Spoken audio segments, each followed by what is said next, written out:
उससे भी आगे आइए कि राजनीतिक बिखराव के लिए इन लोगों ने महिलाओं को हथियार बनाया। महिलाओं को सम्मान योजना और समृद्धि योजना के नाम पर चुनाव से पहले मैया योजना लेकर आते हैं।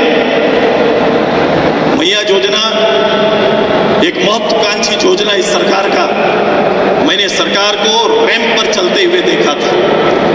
ये अक्सर बड़े कार्यक्रमों में कभी कोई बड़े कलाकार चलते हुए नजर आते हैं, लेकिन मैंने आदरणीय मुख्यमंत्री जी को, परिवार को मैंने रैंप पे चलते हुए देखा था, जो रैंप पर चलकर अभिनंदन कर रहे हैं लोगों का।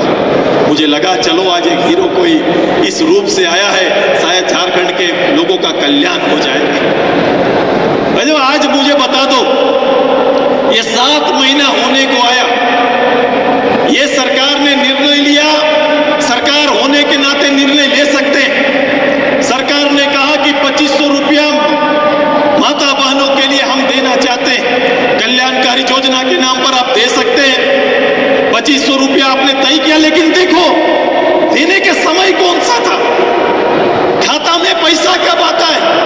जब चुनाव का महीना चल रहा, उस समय खाता में पैसा भेजा जाता है। सरकार कोई भी योजना, कल्याणकारी योजना चलाती है तो सरकार नियम से चलता है, नियम से चलाती है। तो सरकार ने जरूर कोई नियम बनाया होगा कि एक भी महिला ना छूटे, सबके खाता में पैसा जाएगा। सरकार ने उसके पीछे कोई तर्क रखा होगा, कोई सोच सरकार का होगा, जरूर ऐसा उन्होंने माना होगा कि जो माना है ये पैसा सभी के खाते में जाना चाहिए। मैं सही कह रहा हूं, ऐसा ही सरकार का निर्णय था। अगर सरकार का ऐसा निर्णय था तो सरकार का निर्णय, नई सरकार गठन होने के बाद किस नियम के तहत सरकार कह रही है कि 6.5 लाख महिलाओं को नाम हटाया जाएगा? ये नियम कौन सा है? कौन नियम सरकार लेके आई? अगर सरकार को आज ये लग रहा है कि 4.5 लाख लोग अवैध रूप से जिनके खाते में पैसे चल गए, ये उनका सम्मान का नहीं था, उनको नहीं मिलना था, तो सरकार पूर्व काल के निर्णय को बताए और कैसे उसके खाते में पैसा चल गया, ये पहले सरकार को स्पष्ट करना होगा। और सरकार को बताना पड़ेगा ये 6.5 लाख लोगों के खाते में जाने वाला राशि, ये सरकार का धन है, सरकार का पैसा है, जो 1000 लाख में नहीं करोड़ों में है। एक किस्त बंटने के लिए 1800 करोड़ रुपया सरकार को इकट्ठा करना पड़ता है। उसका 4.5 लाख लोगों का दिया हिस्सा, उसका जिम्मेदार कौन है? यदि गलती से गया है तो यह आदरणीय मुख्यमंत्री जिम्मेदार है। अगर मुख्यमंत्री जिम्मेदार नहीं है तो कोई अधिकारी जिम्मेदार होगा। तो क्या सरकार का इतना फंड उनके खाते में गया? महिलाओं को डराया जा रहा है कि पैसा खाता से लिया जाएगा।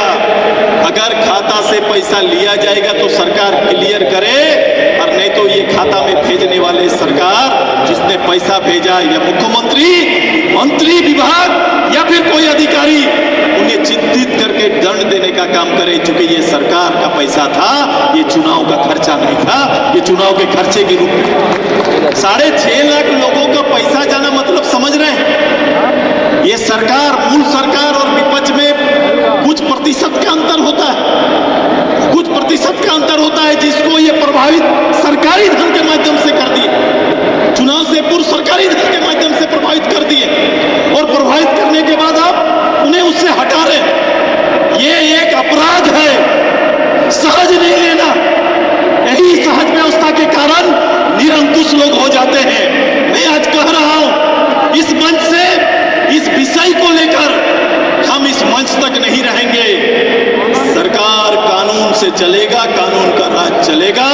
अगर सरकार इसको गलती मान रही है, या तो गलती करने वाले लोग चिन्हित होंगे और उन्हें कहीं ना कहीं दंड दिया जाएगा। इस हद तक आजसू पार्टी इसमें लड़ाई करेगी, ये तैयारी हमारी करेंगे। हम लोग यहाँ नहीं तो कोर्ट पे आएंगे, और हम, मेरी दलील एकदम उस रूप से आगे बढ़ेगी। ये गैर तार्किक व्यवस्था, गैर तार्किक सरकार ऐसे ही चलेगा, ऐसा नहीं होगा। मैं और एक उदाहरण देता हूं, क्या चल रहा है बताओ, कि भाई दूसरे प्रदेश के शेड्यूल ट्राइब के लोग हमारे शेड्यूल ट्राइब सीट पर नहीं लड़ सकते, ऐसी व्यवस्था है। इसलिए कई राजनेता इस बार देखेंगे जनरल सीट से लड़ गए, लेकिन पूर्व में कई लोग हमारे ट्राइबल सीट से लड़ गए, विधायक बन गए, कई पदों पर रहे, और ऐसे ही सरकार को 15 साल बाद पता चल रहा है कि भाई दूसरे प्रदेश के ट्राइब भी होंगे तो मेरे पद में यहां पर चुनाव नहीं लड़ सकते। अब बताओ, इस प्रदेश झारखंड अकेला ऐसा है जहां इस तरह के नियम को ऐसे ही मान लिया जाता है, ऐसे ही चलता है, और लोग विधायक बन गए। अब बताओ ऐसा कैसे चल सकता है? यहाँ के अधिकारी यहाँ का नियम को कहां ताक में रखते हैं? चुनाव आयोग किस रूप से ऐसे चुनाव कराता? गोल्ड संस्थान आपके सपनों को दे रहा नई उड़ान। पिछले 27 सालों में 18,000 से ज्यादा छात्रों ने गोल्ड संस्थान से डॉक्टर और इंजीनियर बनकर अपने सपनों को किया साकार। गोल्ड के संस्थापक और प्रबंध निदेशक विपिन सिंह और धनबाद सेंटर डायरेक्टर संजय आनंद के दूरदर्शी नेतृत्व में गोल्ड संस्थान बन चुका है मेडिकल और इंजीनियरिंग की तैयारी कर रहे लाखों छात्रों की उम्मीद और विश्वास का प्रतीक। सफलता का सबसे बड़ा दुश्मन असफलता का डर। मेरे बच्चे का रिजल्ट हुआ, ये खुशी का विषय था, बट हमारे इंस्टीट्यूट के जो बच्चे रिजल्ट कर रहे थे, जो लेवल को अचीव कर रहे थे, उनका भी रिजल्ट हुआ, ये हमारे लिए और ज्यादा खुशी की बात था। आज ही जुड़िए गोल्ड संस्थान से और अपने सपनों को दीजिए नई ऊंचाई।